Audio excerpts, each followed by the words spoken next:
Speaker महोदय, आज मैं इस सदन में नहीं कैमरा येऊ देना मैडम कैमरा। मैडम स्पीकर, मैं आज इस सदन में क्रोध, वेदना और अपमान की भावना लेकर खड़ी हूँ। अपमान उन सिपाहियों का जिनको सीज फायर की ऑर्डर अपने देश के प्रधानमंत्री से नहीं बल्कि एक विदेशी से मिली। वेदना उन परिवारों की जिन्होंने पहलगाम के आतंकी हमले में अपने परिजनों को खो दिया।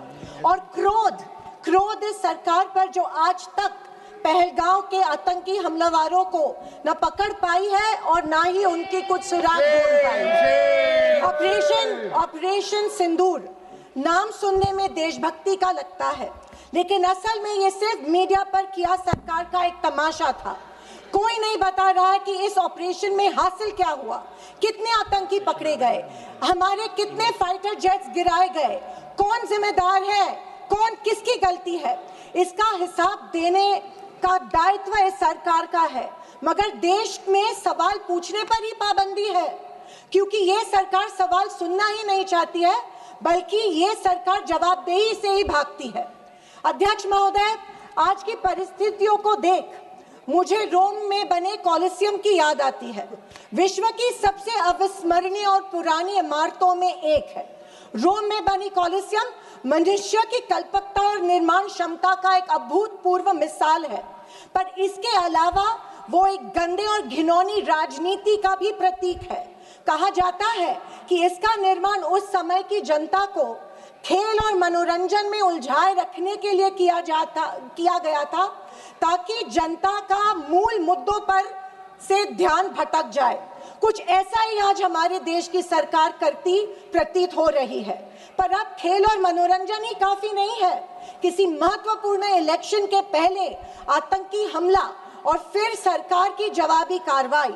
आतंकी आए कहां से, कहां गए, ये सरकार को कुछ नहीं पता, पर हमें पड़ोसी देश पर आक्रमण करना है और उसके आधार पर वोट बटोरने हैं। पहलगाम के आतंकी हमले में मारे गए बेगुनाहों की अभी चिता भी ठंडी नहीं हुई थी कि देश के प्रधानमंत्री बिहार में चुनावी रैली संबोधित करने गए। कोई जिए कोई मरे, इनको कुछ फर्क नहीं पड़ता। ये 24/7 चुनावी मोड में रहते हैं। फिर साहब की मार्केटिंग की तरकस से आया नया तीर, ऑपरेशन सिंदूर। मुझे हमारी सेना की बहादुरी पर बिल्कुल संदेह नहीं है।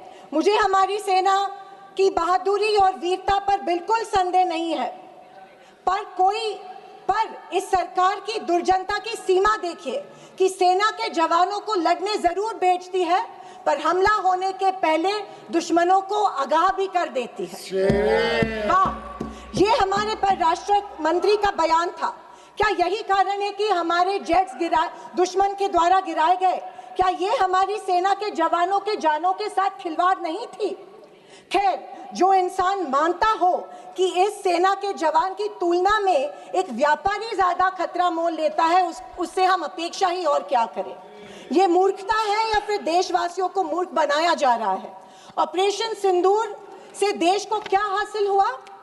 अमेरिका के दबाव में किया गया एक शर्मनाक सीज फायर। फॉरेन पॉलिसी ऐसी कि मित्र देशों ने आतंकवाद की निंदा तो की, पर पाकिस्तान की नहीं। स्पीकर मैडम, प्रधानमंत्री कहते हैं कि ऑपरेशन सिंदूर का जश्न मनाने का पर्व है। किस बात का जश्न मनाए प्रधानमंत्री जी? हमले के पहले आपके विदेश मंत्री दुश्मन को हमले की पूर्व सूचना देते, उसका जश्न मनाए? इसी का असर ये था कि हमारे जेट्स गिराए गए, क्या इसका जश्न मनाए? या फाइटर जेट जो क्षतिग्रस्त हुए हैं उनके पायलट्स का क्या हुआ, इस देश को अभी तक उसकी जानकारी नहीं है, क्या उसका जश्न मनाए? सीज फायर का ऐलान इनके कथित मित्र ट्रंप करते हैं, इससे जो हमारी देश की तीनों सेनाओं का मानसिक खच्चीकरण हुआ, क्या उसका जश्न मनाए? और तो और पहलगाम के आतंकियों को कोई सुराग नहीं, क्या इसका जश्न मनाए? इंटरनेशनल कम्युनिटी में भारत की छवि इतनी कमजोर अब तक कभी नहीं हुई थी। हर चीज को इवेंट मत बनाइए मोदी जी। अपने मन की बात छोड़कर देशवासियों को कि सवाल का जवाब देने की भी हिम्मत दिखाइए।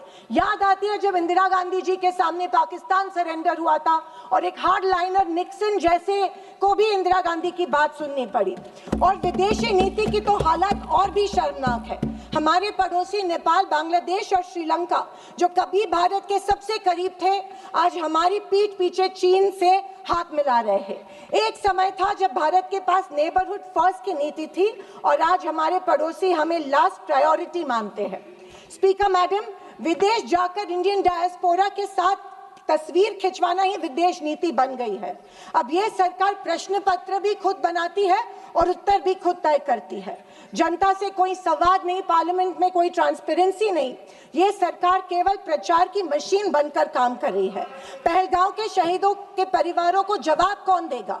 सरकार की कूटनीति की असफलताओं को जवाब कौन देगा? चीन की बढ़ती घुसपैठ और पड़ोसी देशों की बेरुखी का जवाब कौन देगा? अगर सरकार जवाब नहीं देती है तो सरकार को सत्ता में बने रखने का कोई अधिकार नहीं है। विपक्ष का हर सांसद लोगों के सवालों को उठाता रहेगा और अगर सवालों से डरती है तो कुर्सी छोड़ो। ये कुर्सी, ये पद जवाबदेही का है, सिर्फ इवेंट सेलिब्रेशन का नहीं है। और अंत में मैं इतना ही कहना चाहती हूँ कि आवाज न सुनी हमारी, कुछ गम नहीं। आवाज न सुनी हमारी, कुछ गम नहीं। मजलूमों की चीखें तो सुन लीजिए। मन की बातें बहुत कर ली साहब, वक्त मिले तो देशवासियों की गुहार भी सुन लीजिए। थैंक यू महोदय। जय हिंद। श्री सुनील तटकरे जी।